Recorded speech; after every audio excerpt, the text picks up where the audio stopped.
আজি আমাৰ এই ধৰ্ম আমি এই অনুষ্ঠান আমি ইয়াত সমবেত হৈছোহি। আচলতে আমি সঁচাকৈ আমাৰ মনত আমাৰ যিটো মনৰ ক্ষোভ সেই ক্ষোভখিনি উজাৰিব পৰা নাই।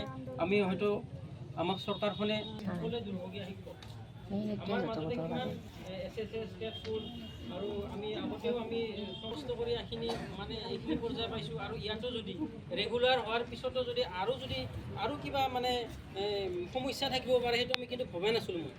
মই ভাবিছিলোঁ কি ৰেগুলাৰ হ'লোঁ ৰেগুলাৰ আমি পৰ্যায় পালোঁ আমাৰ চিন্তা নাই আৰু আমি শিক্ষক সন্মিলনৰ জিলা প্ৰাথমিক শিক্ষক সন্মিলনী জিন্দাবাদ জিন্দাবাদ জিন্দাবাদ শিক্ষক বোৰ্ড জিন্দাবাদ জিন্দাবাদ জিন্দাবাদ শিক্ষকসকল এক হওক আমাক লৈ হেতালি নেখেলিব শিক্ষকক লৈ ৰাজনীতি নচলিব শিক্ষকৰ প্ৰাপ্য দৰমহা আদায় দিয়ক স্থানীয় প্ৰশাসনৰ প্ৰাপ্য দৰমহা আদায় দিয়াৰ ব্যৱস্থা কৰক শিক্ষক সন্মিলনী জিন্দাবাদ জিন্দাবাদ জিন্দাবাদ শিক্ষক সন্মিলনী জিন্দাবাদ জিন্দাবাদ জিন্দাবাদ আমাৰ দাবী মানিব লাগিব আমাৰ দাবী মানিব লাগিব আমাৰ প্ৰাপ্য দৰমহা আদায় দিয়ক আমাৰ প্ৰাপ্য দৰমহা আদায় দিয়ক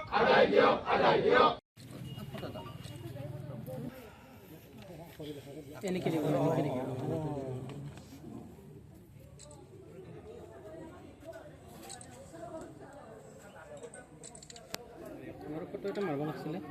আচলতে আমি আজি আমাৰ এই ক্ষণত আমি উপস্থিত হৈছোঁ সেই দুখ মনে।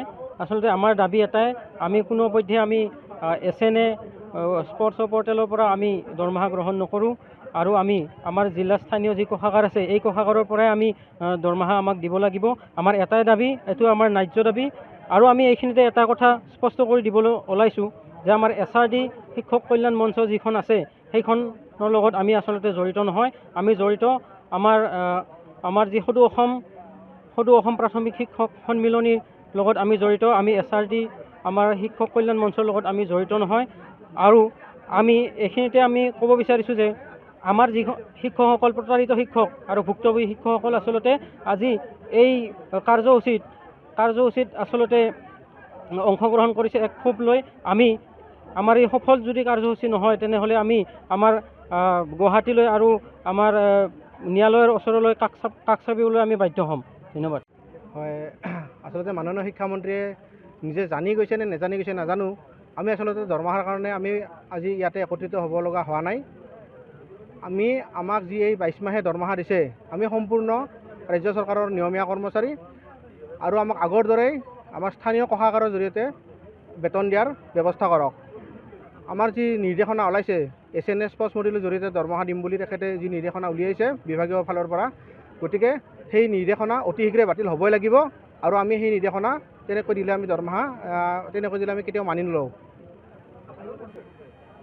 আমি আচলতে শ্ৰেণীকোঠা বা পাঠদান কাৰ্যসূচী আমি এৰি আহিম বুলি ভবাই নাই, তথাপিও আমি আহিবলৈ বাধ্য হৈছোঁ। আৰু তেনেকৈ যদি আহিবলৈ বাধ্য হয় আমি ইয়াৰ পিছত আমি বিভিন্ন আন্দোলনৰ কাৰ্যসূচী সফলভাৱে ৰূপায়ণ কৰিবলৈ বাধ্য হ'ম। আমি গুৱাহাটীত যাম আৰু দৰকাৰ হ'লে আমি আদালতৰ কাষ চাপিবলৈ বাধ্য হৈ যাম।